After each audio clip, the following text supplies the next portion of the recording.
Oke, baik. Eh, Selamat hari yang cerah untuk teman-teman dan Pak Dede. Kami dari kelompok 2 kelas geodesis satelit A yang diampu oleh Pak Dede akan memaparkan hasil resum kami, yaitu dari buku geodesis satelit yang ditulis oleh Pak Hasanuddin Z. Abidin untuk sebab 4.3, 4.4, dan 4.5. Nah, untuk anggota kelompoknya sendiri yaitu ada saya sendiri Muhammad Dani Ferro Rijal dengan NRP 5016 221114. Terus ada saya Syahdan Fardin Barik dengan NRP 50162111049. Selanjutnya saya Vivi Cayaningrum dengan NRP 50162211024.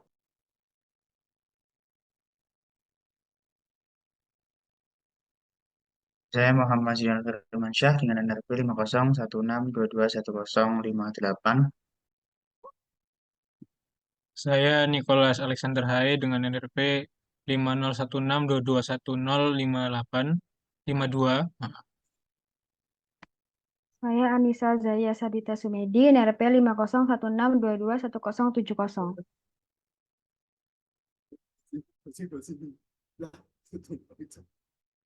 Saya Aisyah Anggita Ramadhani dengan NRP 5016221121.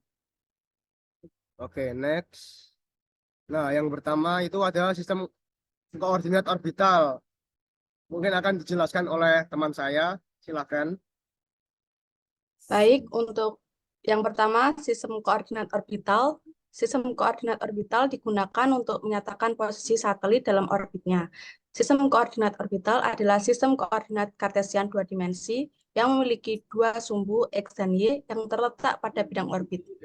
Seperti gambar di samping, ilustrasi sistem koordinat orbital, titik 0 berada di pusat bumi, sumbu X mengarah ke titik perigi, titik terdekat satelit dengan bumi, dan sumbu Y tegak lurus dengan sumbu X. Next. Sebelum membahas sistem koordinat orbital lebih lanjut, berikut ini akan saya jelaskan sedikit mengenai karakteristik geometri elips. Mengacu pada gambar ilustrasi geometri elips, elips adalah kurva tertutup yang memiliki 2 titik fokus A dan B. A kecil sama dengan sumbu panjang elips, B kecil sama dengan sumbu pendek elips, E sama dengan eksentrisitas elips. Hubungan geometris. Setiap titik P berlaku hubungan R1 ditambah R2 sama dengan konstan sama dengan 2A. Berlaku juga hubungan C kuadrat sama dengan A kuadrat min B kuadrat. Dan juga E sama dengan C per A sama dengan akar A kuadrat min B kuadrat per A.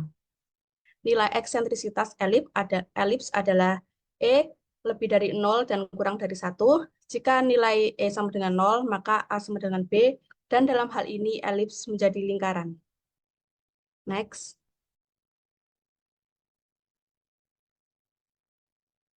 Dalam koordinat orbital, dengan mengacu pada gambar yang sebelumnya, vektor posisi geosentrik satelit R, X, dan Y dinyatakan dengan rumus X sama dengan R kali cos F sama dengan A kali cos E min eksentrisitas, dan Y sama dengan R kali sin F sama dengan B kali sin E sama dengan A akar 1 min E kuadrat kali sin E. Dengan R adalah panjang vektor. Panjang vektor posisi R dinyatakan dengan rumus R sama dengan A kali 1 min E cos E sama dengan A kali 1 min E kuadrat per 1 ditambah E cos F. Next. Selanjutnya ada hubungan koordinat satelit sistem orbital dengan sistem koordinat CIS. Koordinat CIS sendiri itu adalah Cartesian Inertial System, adalah sistem koordinat inersial yang diam relatif terhadap pusat massa bumi. Sementara koordinat satelit dalam sistem orbital itu biasanya terkait dengan orbit satelit itu sendiri. Nah, sebelumnya ada transformasi dari koordinat satelit dalam sistem orbital ke koordinat CIS itu melibatkan rotasi dan translasi. Nah, untuk menentukan hal ini itu menentukan matriks rotasi dan vektor translasi. Untuk menentukan matriks ini itu dibutuhkan parameter yang pertama ada inersi, yang pertama ada inersial yaitu yang I, yang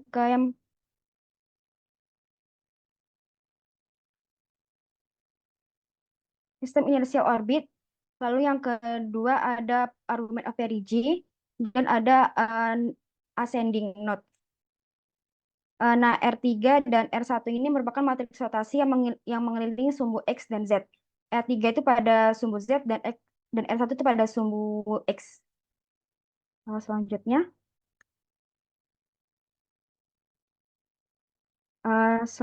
itu ada laju satelit dalam orbitnya atau V. V sendiri itu ditulis dalam V kuadrat sama dengan GM dikali 2 per R min 1 per A.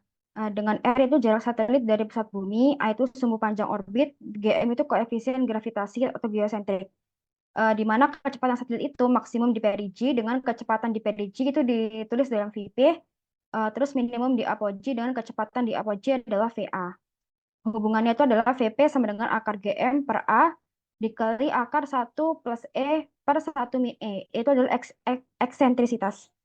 Terus ada VA itu sama dengan akar GM per A dikali akar 1 min E per 1 plus E. Dalam hal ini juga berlaku hubungan VP dikali RP sama dengan VA kali RA. RP sendiri itu adalah jarak perigee dan RA itu adalah jarak apogee. Kedua jarak ini itu dihitung dari pusat bumi. Selanjutnya. Lalu ada periode orbit. Periode orbit itu merupakan waktu yang diperlukan oleh anomali menengah untuk berubah sebesar 360 derajat.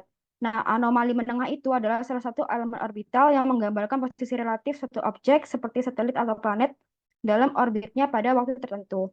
Hal ini ditulis rumusnya yaitu T atau periode sama dengan 2pi per N sama dengan 2pi akar A pangkat 3 per GM dengan N adalah mean motion. Selanjutnya. Lalu jarak dan tinggi dari apogee serta perigee itu bisa diestimasi. Nah, untuk gambar di sini itu menjelaskan bagaimana jarak apogee dan jarak perigee. Jarak apogee itu adalah RA, jarak perigee adalah RP. Jadi jarak perigee itu jarak dari pusat bumi ke titik perigee. Kalau jarak apogee, jarak dari pusat bumi ke titik apogee. Tinggi perigee atau HP itu adalah tinggi perigee di atas permukaan bumi. Tinggi apogee adalah tinggi apogee di atas permukaan bumi. Berdasarkan pengamatan jarak dan tinggi, ada sejumlah parameter orbit satelit seperti A dan E yang dapat dicari, yang dapat dihitung melalui persamaan sebagai berikut. RA sama dengan A plus C sama dengan A dikali 1 plus E, RP sama dengan A min C sama dengan A kali 1 min E, HA sama dengan RA min AE sama dengan A kali 1 plus E min AE, HP sama dengan RP min AE sama dengan A kali 1 min E min AE. Dengan AE di sini merupakan sumbu panjang dari bumi.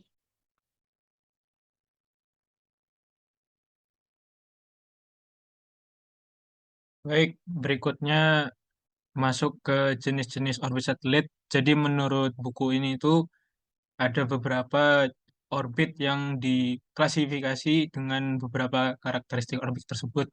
Yang pertama berdasarkan inklinasinya itu ada orbit ekuatorial dengan inklinasi 0 derajat, lalu ada orbit polar dengan inklinasi 90 derajat, dan ada orbit miring yang tidak 0 derajat dan tidak 90 derajat.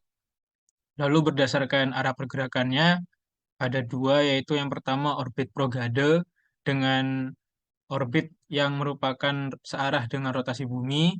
Lalu yang kedua ada orbit retrograde dengan orbit yang berlawanan dari arah rotasi bumi. Lalu yang ketiga berdasarkan ketinggiannya.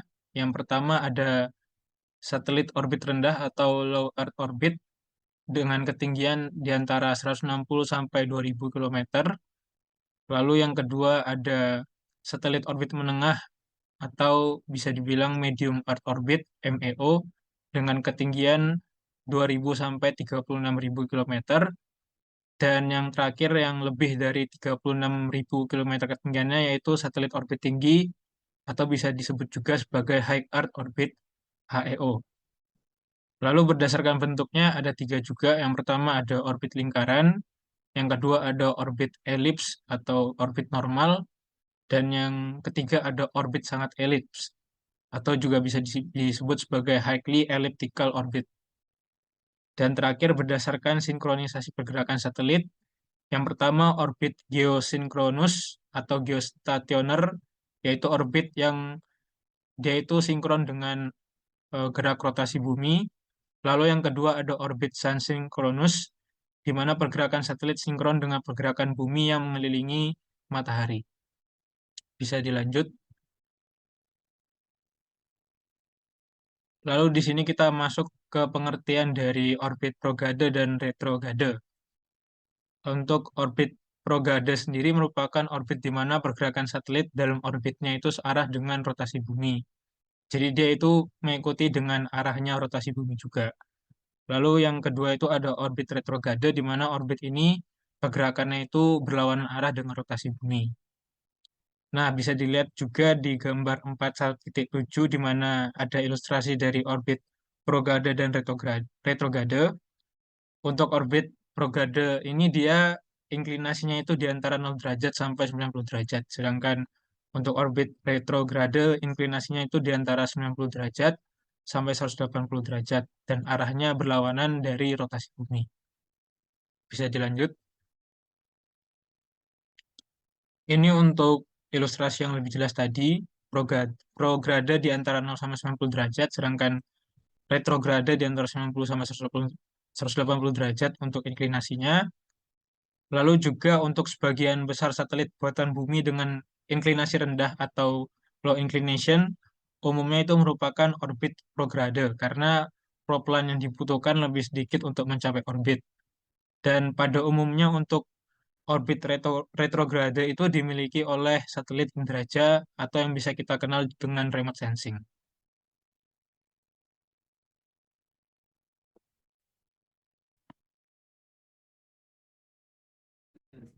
Baik, selanjutnya yaitu ada orbit polar. Bisa dilihat pada gambar yang mengilustrasikan tentang orbit polar. Yang pengertiannya yaitu orbit di mana satelit melintas di atas kedua kutub dan satelit yang berorbit polar memiliki inklinasi 90 derajat. Orbit polar umumnya digunakan oleh satelit yang berorbit rendah (LEO) dengan ketinggian antara 200 hingga 1000 km. Satelit berorbit polar memiliki manfaat untuk mengamati permukaan bumi. Satelit indrajaya dan satelit cuaca umumnya memiliki orbit polar karena satelit berorbit polar dapat menyapu seluruh permukaan bumi.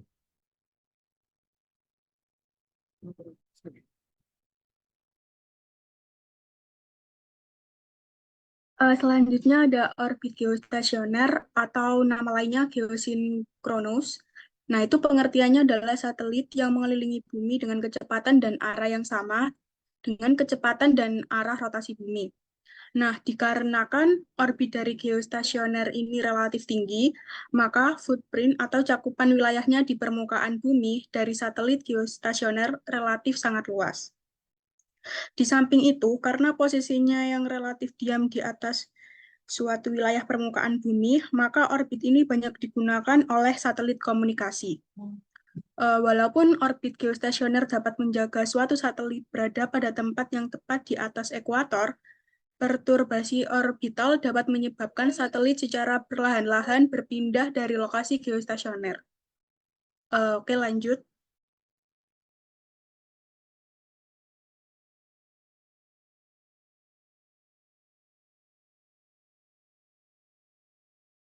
Selanjutnya adalah orbit sunsinkronus. Orbit sunsinkronus ini merupakan orbit satelit yang mensinkronkan pergerakan satelit, presisi bidang orbit, dan pergerakan revolusi bumi, sehingga orbit satelit ini memiliki orientasi yang tetap terhadap matahari. Jadi seperti kita bisa lihat di gambar di sebelahnya itu, dia akan sama di setiap lokasinya itu terhadap matahari. Kemudian karakteristiknya ini dia akan melewati lokasi di permukaan bumi itu pada waktu lokal yang sama. Dan biasanya ini digunakan untuk orbit satelit penginderaan jauh, pengintai, dan cuaca. Di bawah itu ada beberapa contoh satelit yang menggunakan orbit sinkronus seperti Landsat 6, 7, dan 8, kemudian satelit Big Bird, kemudian Worldview 4, dan Sentinel 5P.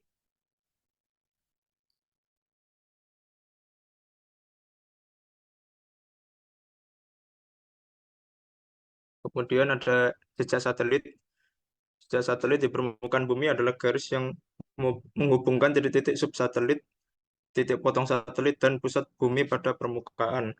Umumnya berbentuk kurva sinusoidal. Jejak satelit ini biasanya dapat digunakan untuk mengetahui posisi satelit dari waktu ke waktu, mengetahui permukaan yang teramati, dan mengetahui parameter orbit satelit.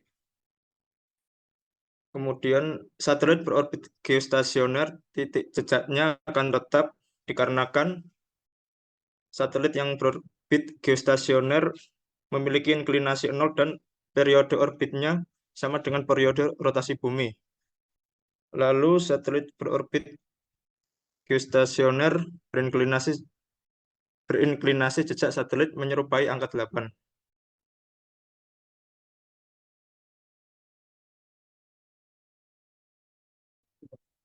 Baik, mungkin itu tadi adalah sedikit pemaparan dari resume yang telah dibuat oleh kelompok 2. Mungkin sampai di sini. Terima kasih atas perhatiannya. Semoga pemaparan ini bermanfaat untuk pel- pelihat sekalian. Terima kasih.